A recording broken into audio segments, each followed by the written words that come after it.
The cardboard box in Marcus Coleman's arms held almost nothing. A coffee mug, a phone charger, a single manila folder, and taped to the very top, facing out for anyone who cared to look, a crayon drawing of a tall man in a suit under 3 shaky words a 7-year-old had spelled out in gold. My dad, boss. He walked out through the front entrance of Harrison Global's downtown headquarters, and laughter trailed behind him from the open office floor above. Sharp and unhurried, the kind of laughter people only allow themselves when they are certain they have already won. Vanessa Brooks stood just inside the glass doors, arms crossed, wearing the small, satisfied smile of someone who had solved a problem before lunch. Marcus stepped out onto the front stairs into the flat afternoon light. He set the box down on the concrete railing, careful with it, the way a man is careful with the only things that matter. He reached into his pocket and pulled out his phone. He typed one message first, to the woman who watched his daughter after school. Running a little early today. Tell Zoe I'll be there before dinner. He hit send. Then he scrolled to a contact saved under a single letter, and he pressed call. His voice, when the line connected, was level, almost gentle. There was no heat in it at all. He said 3 sentences. The last one would move through every hallway of that building before the sun went down. Fire every one of them. Then he picked up his daughter's drawing, tucked it back into the box, and walked toward the parking garage, while behind him, through the glass, the entire thing began to come apart from the inside. Before we go any further, this channel is brand new, and every single subscribe is what keeps stories like this one alive. It's free, it takes 1 second, and it means more than you'll ever know. Hit that subscribe button, tell us in the comments where you're watching from, and let's get into it. Marcus Coleman had been back in the United States for less than 3 weeks when he walked into Harrison Global carrying a plain leather bag and a name that meant nothing to a single soul in that building. That was exactly how he wanted it. For the last several years he had worked overseas. Supply chain, operational restructuring, the kind of unglamorous work that ran on long hours and short thanks. He had learned more standing on a loading dock at 4 in the morning in a country where nobody knew his last name than he had ever learned in a conference room. And when his father finally called to say the time had come, Marcus did not ask for the chairman's office. He did not ask for a title or a car or a floor with his name on the wall. He asked for a desk on the 14th floor and a standard employee badge with no special access. His father, Harrison Coleman, was 71 years old. He had started with 1 truck and a route nobody else wanted, and over 4 decades he had built that single truck into one of the largest privately held companies in the country. He was a first-generation man who had been told no in more rooms than he could count, and had gone ahead and built the room himself. He was deliberate in everything he did, and he had spent the last 2 years quietly preparing for a transition most people inside the company did not even know was coming. Harrison had exactly one condition. Whoever took the seat after him had to understand the company from the ground up, not from above. Anybody can read the balance sheet, he'd said. I want a man who knows what it feels like to be the smallest person on the smallest floor. Because that's the person this whole thing is built on. And that's the first person a bad company forgets. Marcus agreed without a single word of argument. It was the same thing he had believed his whole working life. And there was one more reason, one his father understood without either of them saying it out loud. Marcus had a daughter. Zoe, she was 7, and she was his alone. He'd been raising her by himself for the better part of 6 years. Whatever he built here, he was going to have to explain it to her one day. He wanted to be able to tell her he'd earned it honestly, from the bottom, the same way her grandfather had. He wanted her to be proud of how, not just what. So on a Monday morning, Marcus showed up in plain dark slacks, a simple button-down, and clean shoes that were not expensive.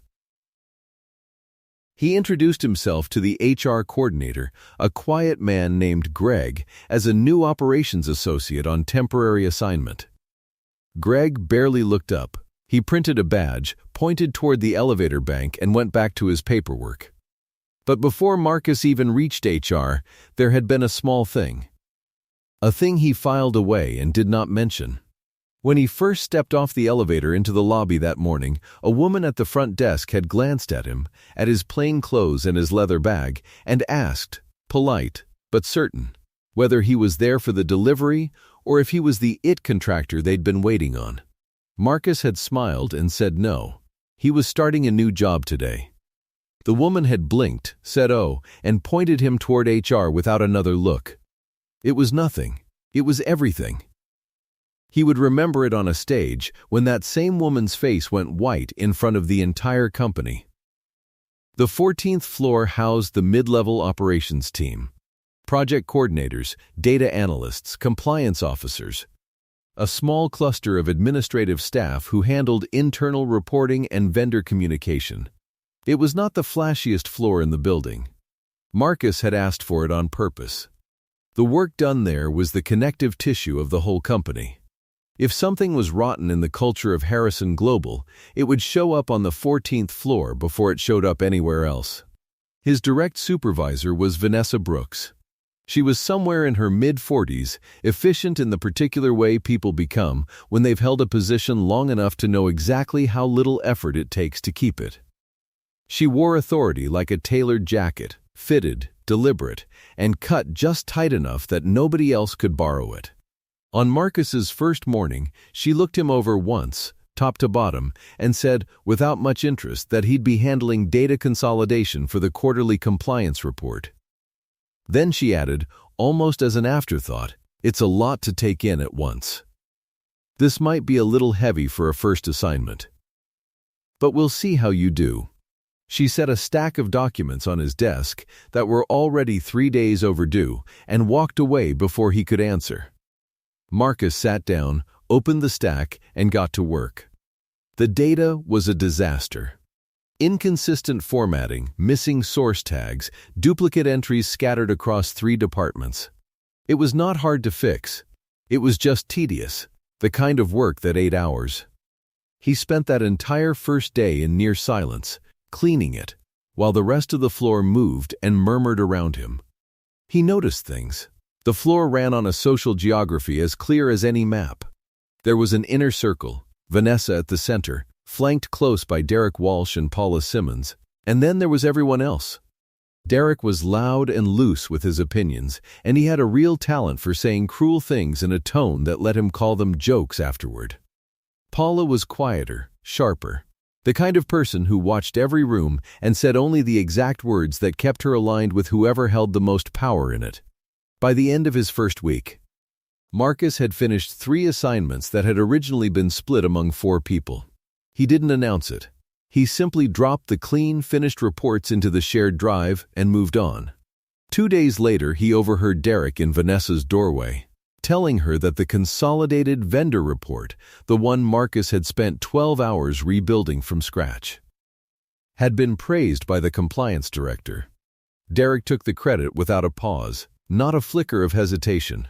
Vanessa nodded, pleased, and CC'd Derek on the follow-up note to senior leadership. Marcus's name did not appear anywhere in the chain. He read the email. He closed his laptop. He got up and got himself a cup of coffee. He was not surprised. He was paying attention. Over the next 2 weeks, a pattern set in, and it barely varied. Anything Marcus finished that turned out well got claimed by somebody else. Usually Derek, sometimes Paula, occasionally Vanessa herself. Anything that went wrong anywhere on the floor somehow found its way onto Marcus's desk, whether he'd touched it or not.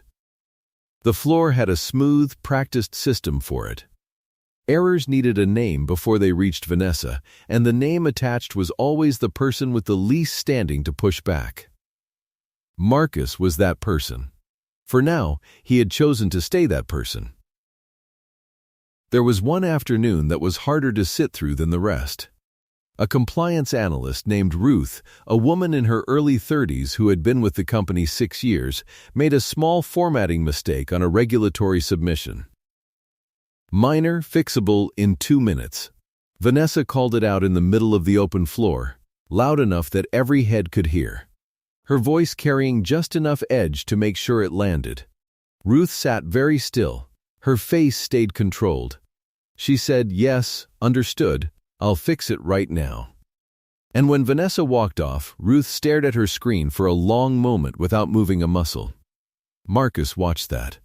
And he understood it in a way most people on that floor didn't, because he had a name for that particular stillness. It was the stillness of someone who had learned, over years, that any visible reaction would only be collected and used against them later. He knew it because he'd carried a version of it himself, in interviews, in stores, in rooms where he'd walked in and watched a stranger decide who he was before he'd said a word. He and Ruth never spoke about it. But something quiet passed between them anyway, the recognition two people share when they've both learned to keep their faces still for the same reasons. And there was the other layer, the quieter cruelty running under the surface. Lunch plans made just loudly enough for Marcus to hear, then finalized in a way that made it clear he was never on the list. Questions aimed at him in meetings that weren't designed to get information, they were designed to expose a gap, phrased publicly so any stumble became a data point in the running case against him. Once, Derek said something under his breath about how the company had hit its numbers on certain hires this year, and let his eyes drift to Marcus while a couple of people smirked. Vanessa heard it. Vanessa said nothing. That silence was its own kind of permission, and everyone on that floor knew it. None of it, on its own, rose to the level of a complaint anyone could file. That was the sophistication of it. Every single incident could be explained away by itself. Stacked together, they were something else entirely, something deliberate, structured, and protected. Marcus ran 5 miles most mornings before the sun came up, out along the river while the city was still gray. He used those miles to think. He had walked into this expecting the ordinary friction of any office: politics, inefficiency, the occasional clash of personalities. What he found instead was a managed ecosystem. The bullying on the 14th floor wasn't casual or disorganized. It was institutional. It had a hierarchy and a set of unspoken rules about what was allowed and what was protected, and everyone lower down either played along or went silent, because silence was the only kind of neutrality the place permitted. His father used to say that a company's real value never showed up on the balance sheet. It lived in one question: do the people inside it trust each other? Marcus had believed that as a principle his whole life. He was only now seeing, up close, exactly what it looked like when the answer was no. And every evening he drove home to a small apartment across town and became someone else entirely. He became Zoe's dad. He helped with homework and made grilled cheese and lay on the floor while she narrated long, complicated stories about the drawings she made.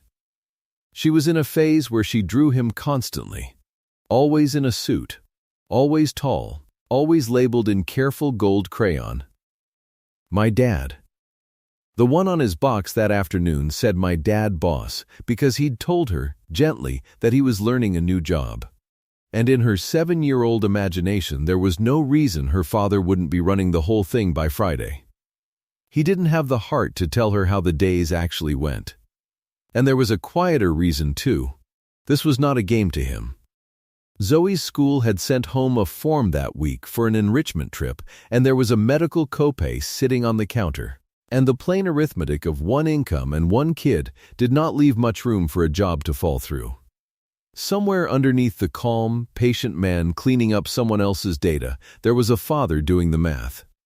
If this went wrong, if these people decided to make him the name attached to something, it wasn't his pride on the line. It was hers. That was the thing none of them understood about the quiet man on the 14th floor. They thought his stillness meant he had nothing to lose. It meant the opposite. In his 3rd week, Vanessa handed him something bigger. She assigned him to lead the documentation for a sensitive internal data audit. It was more responsibility than anything he'd been given, and he took it seriously. Built the tracking system from scratch, coordinated across 3 separate departments. Had the initial framework finished 2 full days ahead of schedule. Because it was a shared project and the rest of the team needed to keep building on it, he did the reasonable, professional thing. He granted access to Vanessa and Derek so the work could continue while he finished the final sections. It was the right call. It was the responsible call. He would come to understand, very soon, exactly how it was going to be used against him, and exactly what it would cost a man who had a 7-year-old at home counting on him to still have a job on Friday. On a Thursday morning, Marcus arrived to find Derek and Paula already inside Vanessa's glass-walled office. The blinds were drawn, which was unusual. Sandra Pruitt, the HR director, was in there too, seated across from Vanessa with a folder open in front of her. Marcus had barely set down his bag when Sandra stepped out and asked him to come in. Her expression was the practiced neutrality of a person delivering information she had not written. Vanessa stood off to the side, arms folded. Derek sat in the corner with the specific stillness of someone who already knows exactly how a scene is going to end.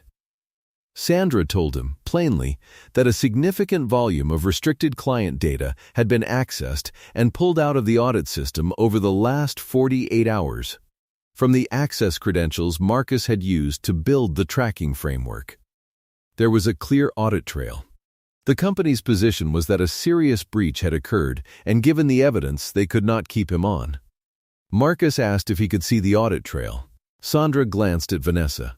Vanessa said the documentation was with the legal department pending review and was not available to him at this time. Marcus asked if there was a process to contest the decision. Sandra said that, given the nature of the incident, the termination was immediate and final. She slid a single-page document across the desk and asked him to sign it, acknowledging receipt. He looked at that page for a long moment. And here is the thing nobody in that room could see.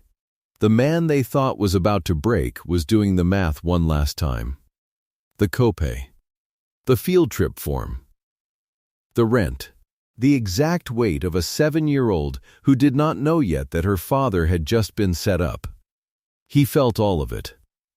And then, he set it down, because he understood something they didn't, that the person holding the pen had far more power than the people watching him sign. He signed.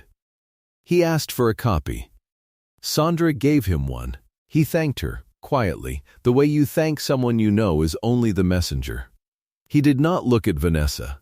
He did not look at Derek.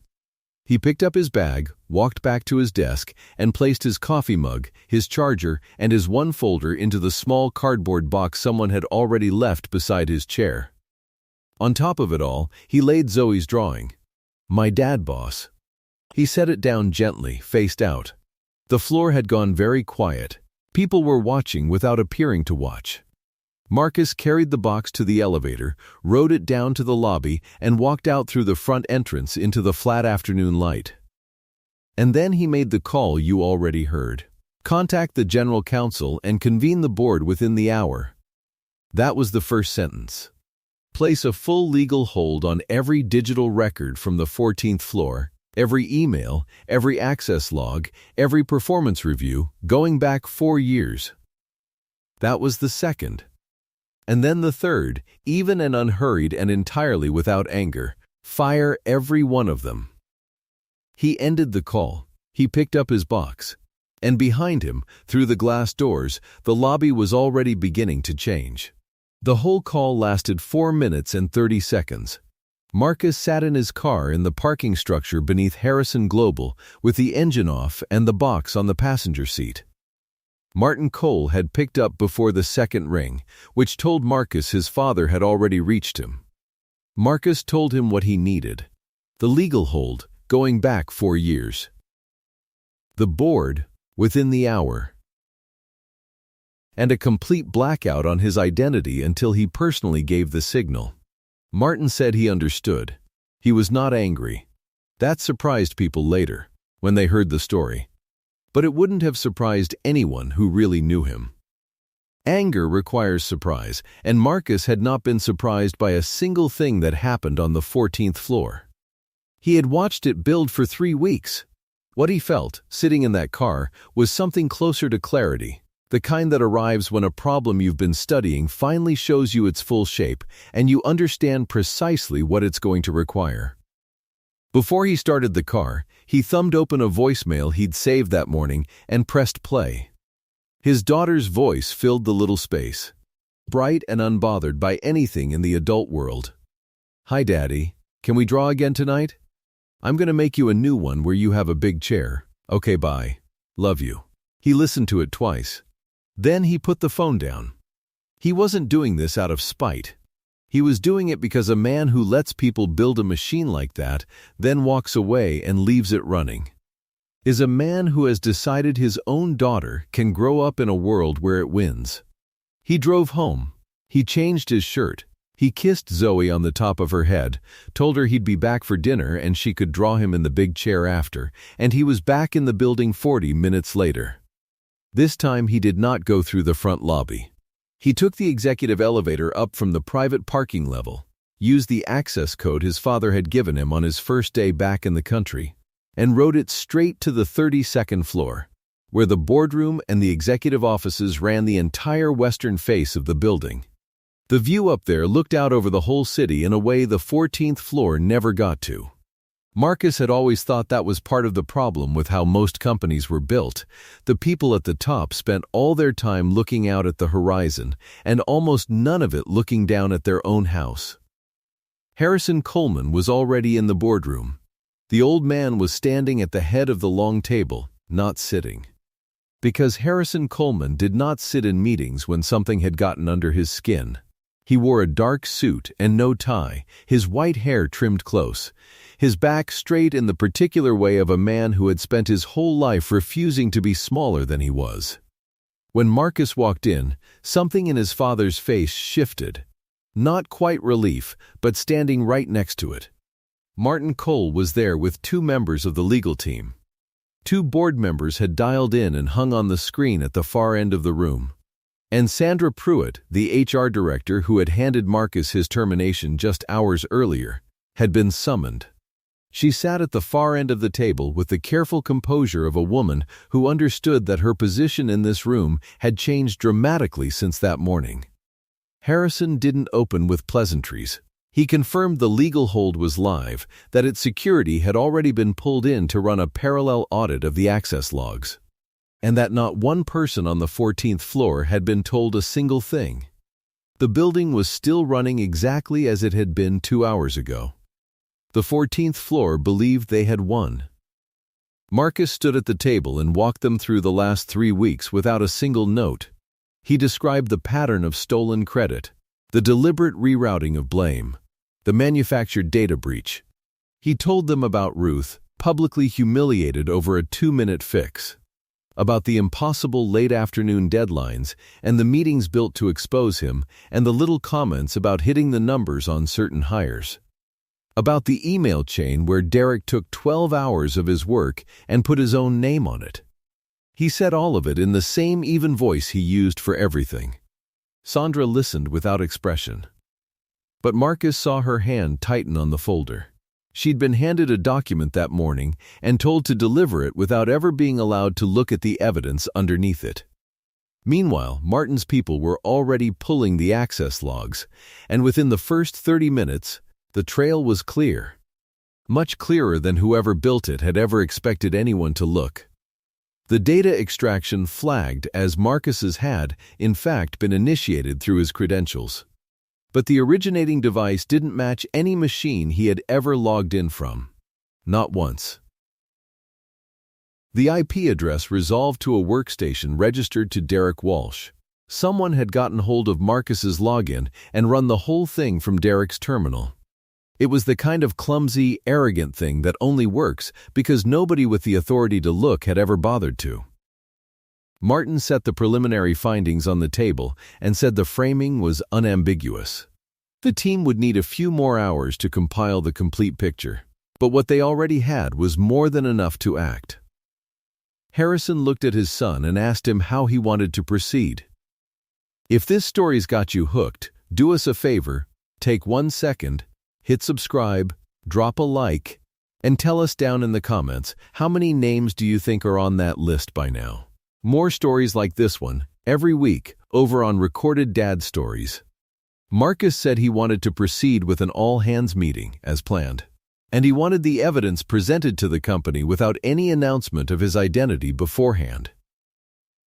His father nodded. Sandra was instructed to prepare the company-wide notice and to say nothing beyond exactly what that notice contained. The all-hands was called for 4 o'clock. The message went out across every floor, deliberately, maddeningly brief. The founding chairman has an announcement regarding the company's future leadership. Mandatory attendance, main atrium, 4 p.m. Nothing more. In the 2 hours between the notice and the meeting, the building practically vibrated with speculation. On the 14th floor, Vanessa held court by the bank of windows, speaking in that low, confident register of a person who considers herself adjacent to important information. She mentioned, twice, that transitions like this one were usually opportunities for people who had demonstrated real value. Derek laughed at something she said. Paula refreshed her email. Not one of them connected that 4 o'clock meeting to the termination they had executed that same morning. And not one of them noticed that Sandra Pruitt had never come back to the floor. The atrium on the ground floor had been designed for exactly this kind of gathering. High ceilings, a raised platform at the north end, enough floor to hold the entire company standing shoulder to shoulder. By 10 minutes to 4, the room was full. Hundreds of people, every floor. Marcus stood in a side corridor off the platform with Martin Cole, watching the crowd through a narrow gap in the partition. He could see Vanessa near the center of the room, standing with the easy posture of a woman who had come to hear good news. Derek stood beside her. Paula was a few feet back, arms crossed. And near the front, close to the platform, he could see the woman from the front desk, the one who, 3 weeks ago, had asked if he was the delivery or the it guy. She had no idea she was about to be part of the story, too. There was one more person in that room almost nobody knew to look for. Off to the side, near the corridor, a small figure on a folding chair, holding a fresh sheet of paper and a fistful of crayons, because her daddy had said she could come see where he worked. Marcus had made exactly one exception to the blackout. He'd wanted Zoe to see what earning it honestly, from the bottom, actually looked like when it finally stood up in the light. Harrison Coleman walked out onto the platform at 4 o'clock sharp with the unhurried authority of a man who had been doing this for 40 years. The room settled instantly.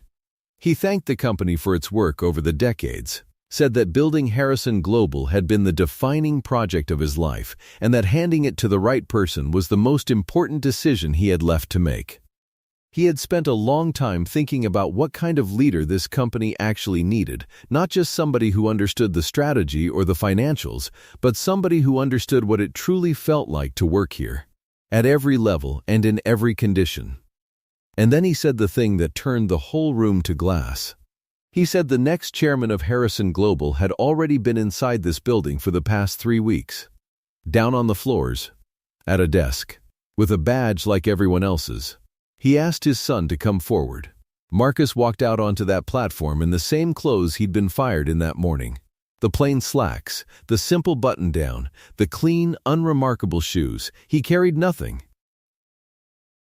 He stood beside his father and looked out over the atrium, and the silence that came down over that room was total. It was the specific silence of several hundred people processing something that fit into no category they had come prepared for. He watched 2 faces in particular.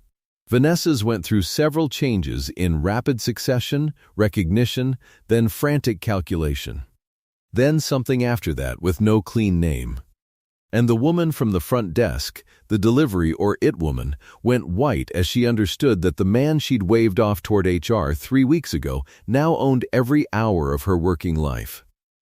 A few feet away, Derek Walsh, who had run a data breach off his own terminal and pinned it on a temp, slowly turned his head to look at the man he'd framed. And the color left him all at once. Marcus felt none of it as triumph. He hadn't come up here to enjoy this. He'd come up here to begin the work. He did not give a speech. He introduced himself. His name. His background, in brief. His father's intention, and the plain fact that he had asked to begin his time at Harrison Global as an ordinary employee, on an ordinary floor. With no one told who he was. He said that decision had been the most instructive 3 weeks of his professional life. He said he had learned a great deal about this company and that some of what he'd learned required immediate attention. Then he thanked his father, stepped to the side, and asked Martin Cole to take the floor. Martin was precise and unhurried. He explained that, in connection with a personnel matter that had occurred earlier that day, the legal department had begun a review of records from the 14th floor operations team. He said that review had already uncovered clear evidence of a fabricated data breach used to terminate an employee without cause, and that a broader pattern of conduct was emerging that the company took extremely seriously. The full review would be complete within 24 hours, and all relevant personnel had been placed on administrative suspension, effective immediately. He named no one from the platform. Those notifications, he said, would be delivered directly.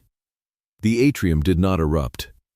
It went very, very still, the way a room goes still when the thing being said is heavy enough that people stop performing their reactions and simply absorb it. And in the middle of that stillness, near the front, a small voice that did not understand any of the corporate weight of the moment said, "Not quite quietly enough, Daddy. Is that you up there?" And a few people turned and saw a 7-year-old holding a crayon drawing of a tall man in a suit, and something in the room cracked open just slightly, the way it does when the abstract suddenly gets a face and a family and a reason. Marcus looked out at the atrium and thought about Ruth, sitting at her desk with a controlled face, absorbing a humiliation that had nothing to do with her competence. He thought about everyone on that floor who had endured it for years, watching, staying quiet, calculating what it would cost them to speak. He thought about what it meant that not one of them had felt safe enough to file a complaint that ever went anywhere. That was not a coincidence. That was by design. And design, Marcus knew, was something you could change, if you were willing to look at the full shape of it, and if you had the authority, at last, to act. Tomorrow morning, he would have both. Marcus was at his desk on the 32nd floor by 5:55 the next morning. The city outside was still gray, the early light not yet strong enough to draw the skyline. Martin Cole arrived at 6:10 with the completed audit in a bound folder and a copy on a secure drive, and took the chair across from Marcus. They worked through the findings together for the next 2 hours, Martin walking each section while Marcus read and asked questions. The full picture was more organized than he'd expected, and more damaging. The audit covered 4 years, the same 4 years now under legal hold. In that time, the group operating under Vanessa Brooks had suppressed the advancement of at least 11 employees through manipulated evaluation scores. 3 of those 11 had filed informal complaints through internal channels.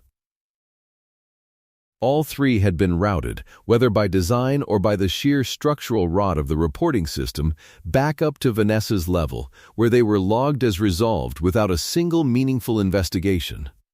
One had left after a sudden, poorly supported negative review appeared in their file within 2 weeks of raising a concern. The third had signed a confidential settlement and gone.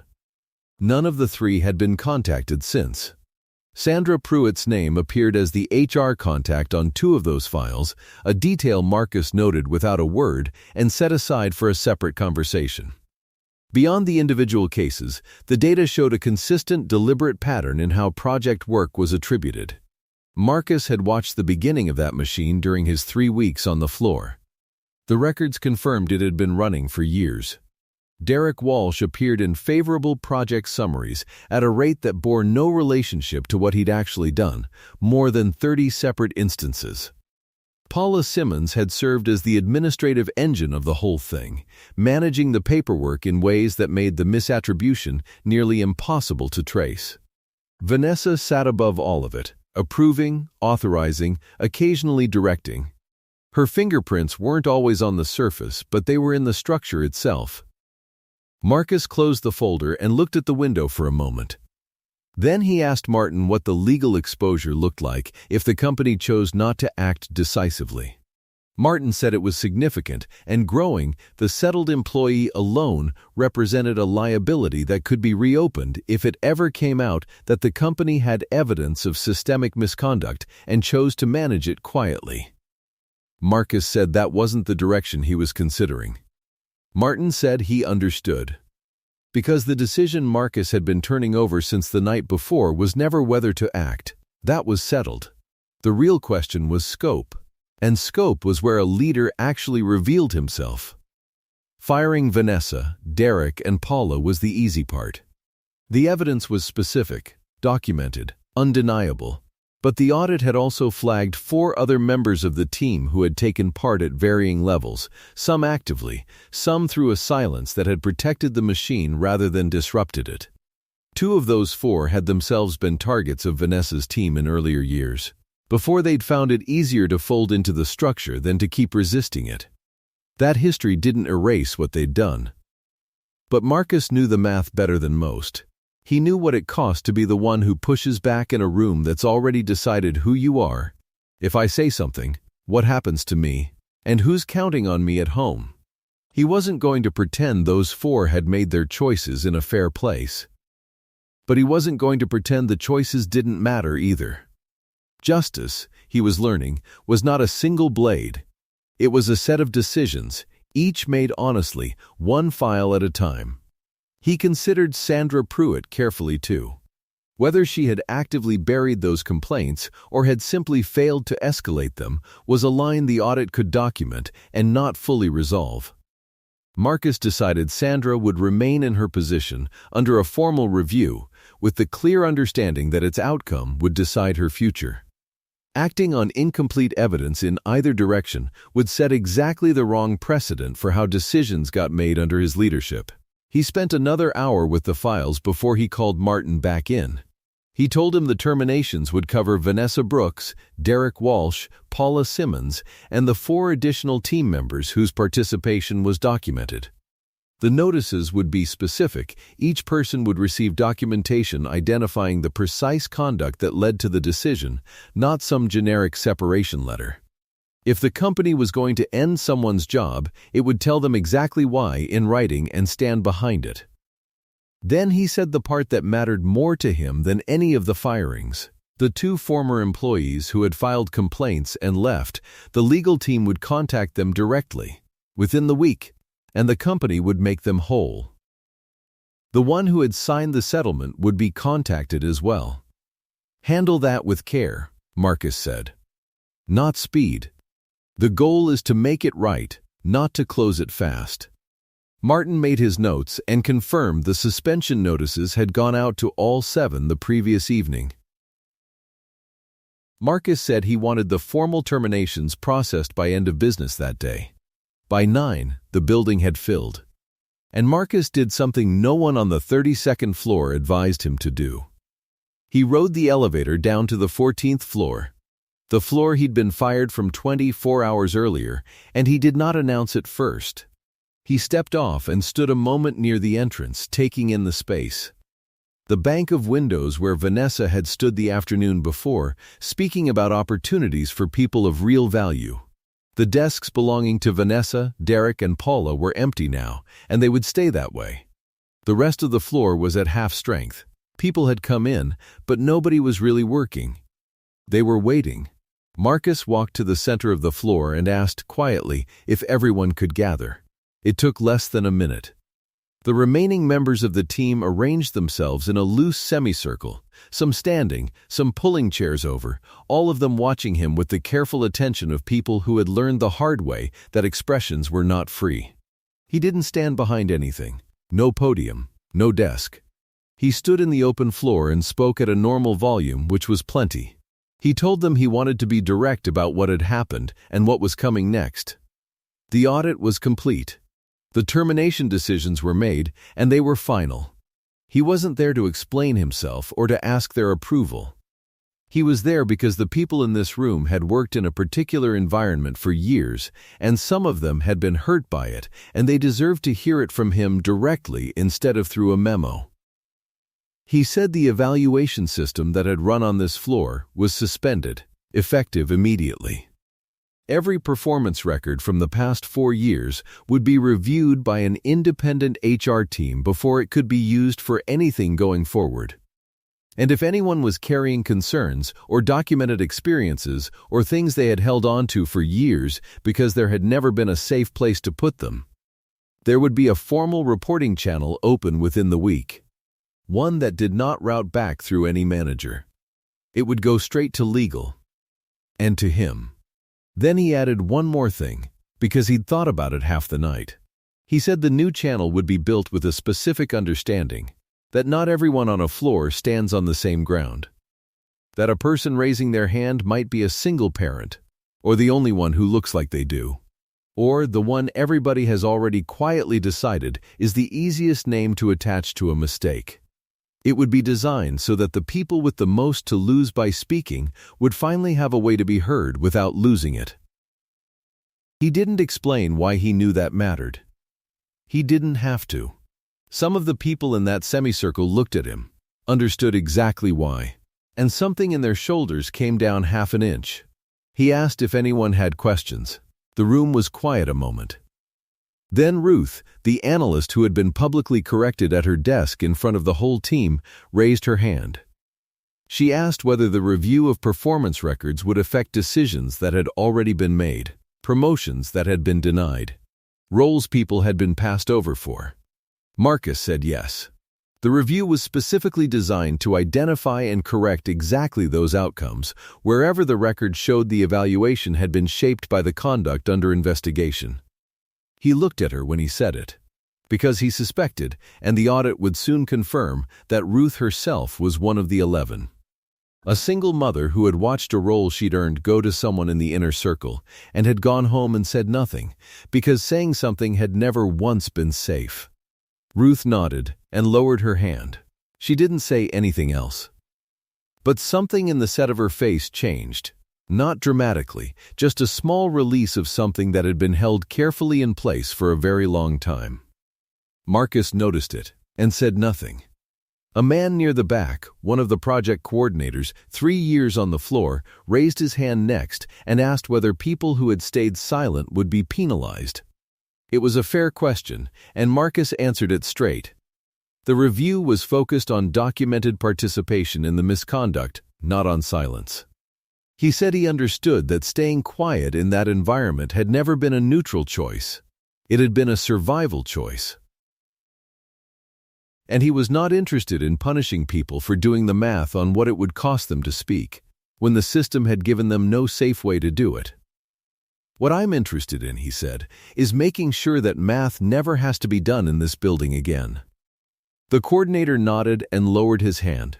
A few people around him exhaled, visibly, if you're still here with us. You're part of this story now. Hit subscribe, drop a like, and tell us in the comments which moment hit you the hardest. Recorded Dad Stories, we'll see you in the next one. In the afternoon, Vanessa called the main legal line and asked to speak with Marcus directly. He said to put her through. The call lasted 11 minutes. She opened not with an apology but with context, the pressure she'd been under, the expectations from above, the competitive environment she said she'd inherited when she took the role. Marcus listened without interrupting once. When she finished, he said he had read the full audit, including the records that predated the most recent incidents, and that the pattern it documented was not the product of any pressure from above. It was a choice, sustained across 4 years, one that had damaged real people's careers and in some cases their livelihoods. Vanessa said she had given this company 8 years. I understand, Marcus said. And then, evenly, this isn't about my pride. If it were only about me, I might have let it go. It's about every person on that floor who learned to make themselves small enough to survive you. I owe them the decision more than I owe you the reconsideration. He told her the severance terms were consistent with her contract, thanked her for the call, and ended it.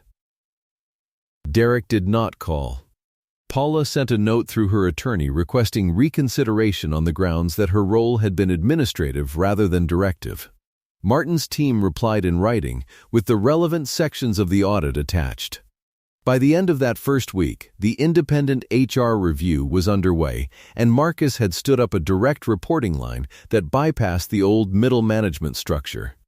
Quietly, He had also restored 2 employees to roles they'd been passed over for. Ruth was one of them.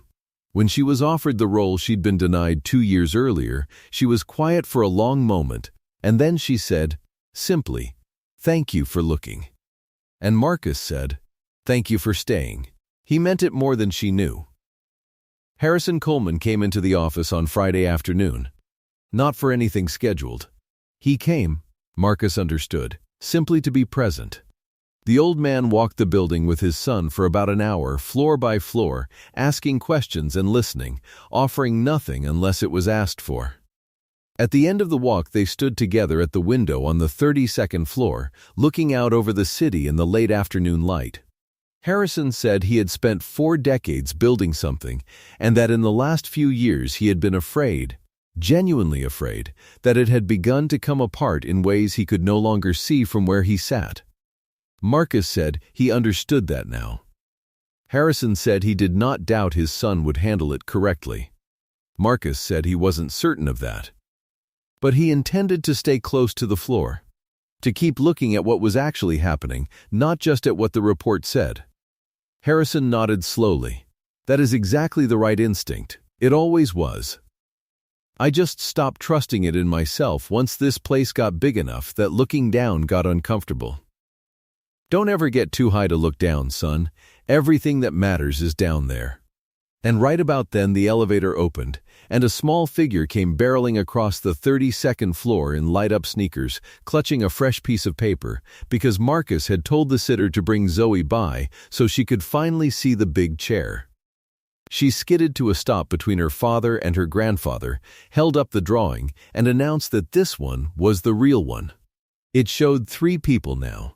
A very tall old man, a tall man in a suit, and a small girl in between them, standing in front of a building, under one word in careful gold crayon, U.S. 3 generations stood at that window in the late light, the man who'd built it out of one truck and a route nobody wanted. The man who'd walked back into it in plain clothes and asked for the smallest desk on the floor, and the little girl who would someday be told the whole story of how her father earned the big chair honestly, from the bottom. The same way her grandfather had. Harrison put his hand on his granddaughter's shoulder and said nothing at all, because some things a company can't measure and a balance sheet can't hold. The cardboard box Marcus had carried out through the front entrance a week earlier was still in the back seat of his car. One evening, after the building had emptied and the only light left on the 32nd floor was the one above his desk, he brought it up. The coffee mug he put on the windowsill. The charger he plugged in. The folder he filed away. They weren't important objects. But they were the things he'd carried out of a situation designed to make him feel like he didn't belong there, and there was something worth keeping in having them back in the light. And the drawing, my dad boss, he had framed and hung on the wall of the office where every person who came in to speak with the new chairman would see it. Some of them asked about it. He told them the truth, that his daughter had believed he was the boss before it was true, and that the whole point of the job was to make sure the building she'd inherit was one he'd be proud to hand her. Because a leader is not remembered for the moment he reveals his power. He is remembered for what he chooses to do with it. Who he protects. Who he makes whole. What kind of place he leaves behind for the people who will still be there long after the names on the termination notices have faded from anyone's memory. Marcus Coleman understood that now. In a way he hadn't before he walked through that front entrance in plain clothes and asked for a desk on the 14th floor. The work had only just begun. But it had begun honestly. And in the end, that was the only foundation that had ever held up anything of real value. The only one worth leaving to a 7-year-old who still drew her father a little taller than he was. And was almost. Finally. Right.